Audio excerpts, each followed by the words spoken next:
We've got some juicy gossip for you. Mo Farah ate a burger after he ran his marathon. Welcome to our podcast, Fuck the Diet Cycle, with myself, Lauren Knight, and Abby Lodge. This podcast is for you if you're ready to end the diet cycle. So grab yourself a cuppa, get comfy, and let's jump straight into this week's episode. I've just burnt 200 calories at the gym, and now I'm going to go and eat a bag of crisps. How many times have I heard that from a client that they've earned calories by doing exercise or physical activity, and now they're going to go and eat it, but they're not eating like high protein foods, they're instantly going for low nutrient, high sugary foods, which completely just reverses everything they've just worked hard for.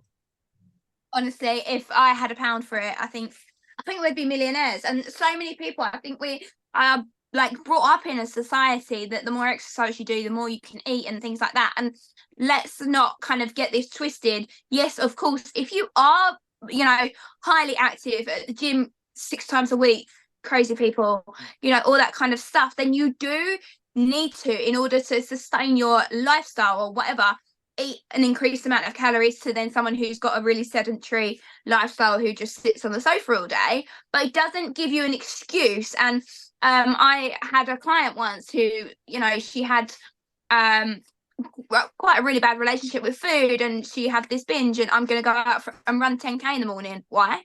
Like, why are we using exercise like as a punishment because to burn off these calories? Like, it doesn't work like that. But it is something that's really hard to get out of. And for me, I'm 2 years into maintenance. I've started kickboxing this year. And after my first kickboxing lesson, I went to, we have to go past McDonald's in Asda because why not? That's just life. And I was with Lenny and he wanted something. And I was like, I am starving. I'm absolutely starving. Of course I'm hungry. I've just burnt a shit ton of calories. And I had in my head, well, I've just burned a shit ton of calories. I don't know how many calories because I don't wear a watch or anything like that, but whatever. I can eat whatever. And then I was like, should I get some chocolate? And, all those kind of thoughts going through my head. And I spent so long scouring the aisles, walking up and down, the chocolate crisp aisle, thinking, what can I have? What can I have? And then it dawned on me, I don't want anything. I don't need anything. Yes, I am more hungry, but I'm just telling myself that it's okay to have that chocolate or whatever because I've burnt it off. And what I ended up doing was actually going to get a protein yogurt because I thought, well, that's sweet and it's high protein and it's going to make me feel better and repair muscles because I obviously ripped a shit ton of muscles because I'm not very fit. But we have this whole thing of it doesn't matter if you're on a weight loss journey or not, that those calories are earned calories that you can go and eat shit with, and it just doesn't work like that.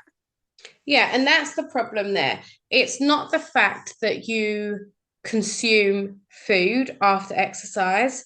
It's the fact that you're turning to that low nutrition, high fats, high sugar food. And whilst it, yes, gives you that quick fix of energy because you might be feeling a little bit more tired, it doesn't actually serve its purpose long term. Whereas if you turn to protein, so Abby picked up a protein yogurt, yes, that repairs your muscles. It's going to release energy slowly so that it's going to be able to keep you sustained for longer. And you're not going to have a crash afterwards when that sugar disappears because it's not there. So for those of you that are more active, yes, of course, you're going to want to consume more calories, but be careful with what you're actually putting into your system because you don't want to then go and undo all of the hard work that you've just done, whether that be in the gym or going to a class or just like life. So for Abby, she works with horses, so she's very active on a day-to-day basis. And we had that as we were going up the steps that actually, do you know what? Certain steps wasn't working for her anymore because she was putting out way more than what she was putting in, and we needed to tweak that so that she didn't feel low within herself. But we didn't tweak it so that she could go and eat a chocolate bar every day. We tweaked it so that she just kept on increasing her protein until we got to the point where she was comfortable. Like I know as a child that when we used to go swimming as a family, and I don't mean lessons, I'm talking about just messing around in the local swimming pool, maybe doing a couple of whips if you were lucky, a length or two. We would then get out of that swimming pool and we were rewarded with the vending machine where we were allowed to choose a bag of crisps and a chocolate bar. Now, for me, I told myself that every time I do swimming, I'm hungry. But it wasn't hunger, it was a habit that every time I went swimming, I was used to having a bar of chocolate and a bag of crisps. So take yourself back to your childhood. Have you picked up habits from there that you're taking through to your adult life? Maybe now teaching your children the same thing, because we don't always need to eat food once we've exercised. It's okay to exercise and then not replace that with food. If you're training for a marathon, or you're doing long runs, or you're doing high impact exercise, that's a completely different story. But understanding what to put into your system is so important. And it's not an excuse to then go and reward yourself with food. You are not a dog. You are a human being, and you don't need to reward yourself with food like that. It's fuel and not low nutritionally shit.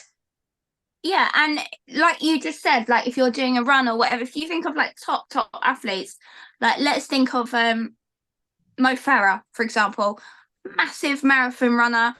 He obviously expends a lot of calories when he's training for a marathon.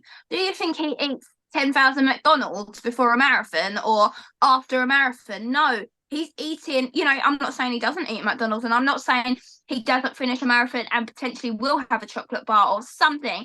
But on the lead up to that, he is working on stuff that's going to build his body, his fitness, his stamina, his muscles, everything, so that he can successfully go and win all those races. And he's focusing on the high protein and things like that, but it is like a natural thing when you have exercise that obviously your sugar levels are on the decline. And what do we naturally want to do? We want to go and grab the chocolate bar or whatever, because that's quick, quick release energy. But like Lauren said, you're then going to crash because your sugar levels are on the decline. Then you eat that that bar of chocolate, your sugar levels are going to skyrocket. You feel fantastic. Oh shit, there comes the crash. What happens again then? I'll have another chocolate bar. Whereas if you have something that's more nutritious, high protein, it's going to keep your sugar levels at an even keel, so that we're not having these constant like peaks and troughs that then make us feel really, really shit. So I have literally just Googled Mo Farah's diet plan before he ran a marathon, right? And this is on BBC Good Food. So if you want to go and have a more detailed read, it's called Eat Like an Athlete, Mo Farah's Diet. Now, he started his day with breakfast, which was a black coffee and a bowl of Frosties. Now, he said he chose Frosties over anything else because that was his sugar hit for the day. So he didn't have a chocolate bar for breakfast. And he's saying here that he probably enjoyed them too much, but that's what he chose to have. For lunch, it quite clearly says here, I'm not a fan of eating. I'm not a fan of eating large meals. I eat several small plates during the day. But if I do have a lunch, it's pasta, steamed vegetables, and grilled chicken. Then he has dinner, which is the same. And I know it doesn't seem too exciting, but I was using it for fuel. Mm-hmm. And then a question was asked, how did you celebrate your epic victory once the competition was over? So they're talking about food consumption here. He didn't go and eat at McDonald's. He took himself to eat a burger, but it weren't just any shitty burger. It was a Byron burger. So we're not talking about really fatty mince here. We're talking about a really high protein burger.